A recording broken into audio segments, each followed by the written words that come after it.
Shalom saudara yang terkasih dalam Tuhan. Salam jumpa dalam program Tuhan adalah Gembalaku. Renungan hari ini akan membawa kita untuk melihat ke akhir dari dua jalan hidup yang berbeda. Jalan orang bodoh dan jalan orang bijak. Jalan orang jahat dan jalan orang benar. Mari bersama-sama kita memperhatikan Amsal 14 ayat 18 dan 19. Orang yang tak berpengalaman mendapat kebodohan, tetapi orang yang bijak bermahkotakan pengetahuan. Orang jahat tunduk di dekat orang baik, orang fasik di depan pintu gerbang orang benar. Kedua ayat ini menegaskan bahwa meskipun dalam jangka pendek kebodohan dan kefasikan tampaknya berjaya, baik, tetapi pada akhirnya hikmat dan kebenaranlah yang akan menang. Saudara, mari kita bayangkan dua orang sedang membangun rumah. Yang satu ingin cepat selesai, memakai bahan seadanya tanpa fondasi yang kuat. Yang satu lagi membangun perlahan-lahan, hati-hati, dengan perhitungan yang sangat matang. Yang pertama mungkin lebih cepat selesai, rumahnya jadi, bahkan terlihat indah dari luar. Tetapi apa yang terjadi saat mungkin badai datang, hujan besar datang, rumahnya bisa saja roboh atau rusak. Sementara rumah yang dibangun dengan bijak tetap berdiri, walaupun ada badai hujan yang besar. Begitulah hidup ini. Kadang orang yang hidup seenaknya terlihat lebih berhasil. Orang yang melakukan dosa sepertinya hidupnya sukses. Tetapi firman Tuhan mengingatkan bahwa yang bertahan sampai akhir adalah mereka yang hidup di dalam kebenaran. Mari kita melihat ayat yang ke-18 terlebih dahulu. Orang yang tak berpengalaman mendapat kebodohan, tetapi orang yang bijak bermahkotakan pengetahuan.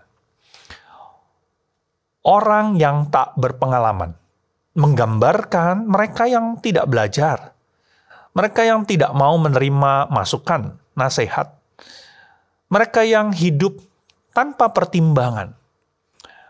Mereka bukan hanya tidak tahu, tetapi tidak mau tahu, menolak untuk belajar. Akibatnya, kebodohan menjadi warisan mereka. Di dalam konteks Alkitab, ini bukan hanya soal ketidaktahuan, tetapi hidup yang berujung dalam kesia-siaan dan kehancuran. Sebaliknya, dikatakan orang yang bijak bermahkotakan pengetahuan. Hikmat menjadi seperti mahkota, tanda kemuliaan, tanda kehormatan, dan otoritas.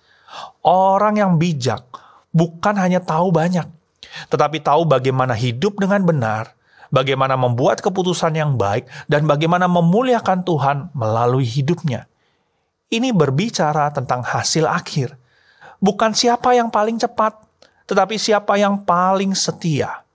Hikmat menghasilkan buah yang nyata, damai, kehormatan, kesaksian yang kuat, buah roh. Dan di ayat yang ke-19 dikatakan,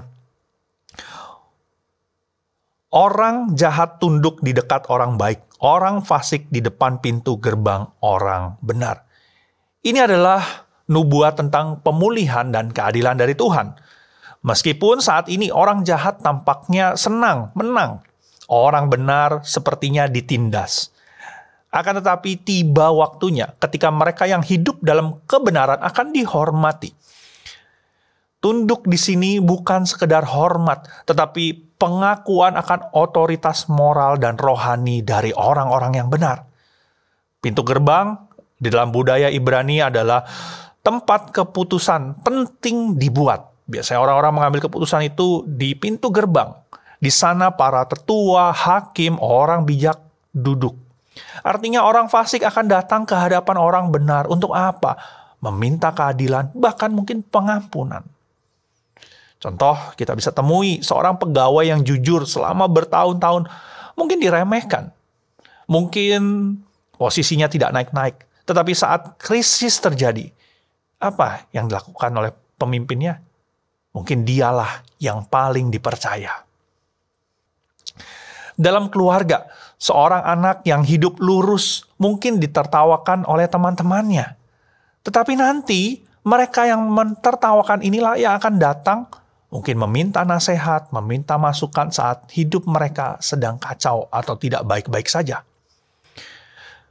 Bahkan secara kekal, pada hari penghakiman, orang fasik tidak bisa berdiri di hadapan kebenaran Tuhan. Karena itu mari kita merenungkan. Apakah saya sedang membangun hidup saya dengan hikmat atau dengan kecepatan dan kemudahan? Apakah saya sabar berjalan dalam kebenaran meskipun tidak langsung terlihat berhasil? Apakah saya percaya bahwa Tuhan akan membela orang benar dan memberikan mahkota kehidupan kepada orang yang hidup takut akan Dia? Saudara, mari tetaplah hidup benar meskipun dunia tidak selalu menghargainya.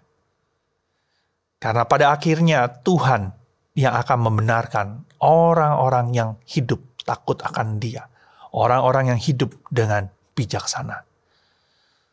Saudara, jangan iri dengan keberhasilan sesaat dari orang-orang fasik. Jangan menyerah hanya karena kebenaran tampaknya lambat.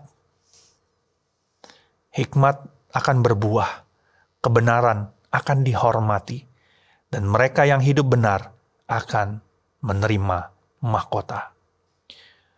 Tuhan memuliakan orang yang hidup benar, dan pada akhirnya semua yang salah akan tunduk kepada terang kebenaran. Mari kita bersatu dalam doa. Ya Tuhan, tolonglah kami supaya kami boleh terus hidup dalam kebenaran. Kami boleh hidup dengan bijak. Walaupun mungkin seringkali nampak lambat hasilnya. Mungkin seringkali kami melihat orang-orang yang berbuat curang, melakukan dosa, mereka hidup dengan baik-baik saja, keberhasilan mereka dapat dengan cepat. Tapi biarlah kami boleh tetap hidup dengan benar, takut akan Engkau. Karena kami percaya Tuhan, pada akhirnya nanti, orang-orang yang hidup dalam kebenaranlah yang akan menang. Engkau akan membela setiap kami yang hidup takut akan Engkau. Engkau akan memberikan mahkota kepada setiap kami yang hidup sesuai dengan kehendak-Mu.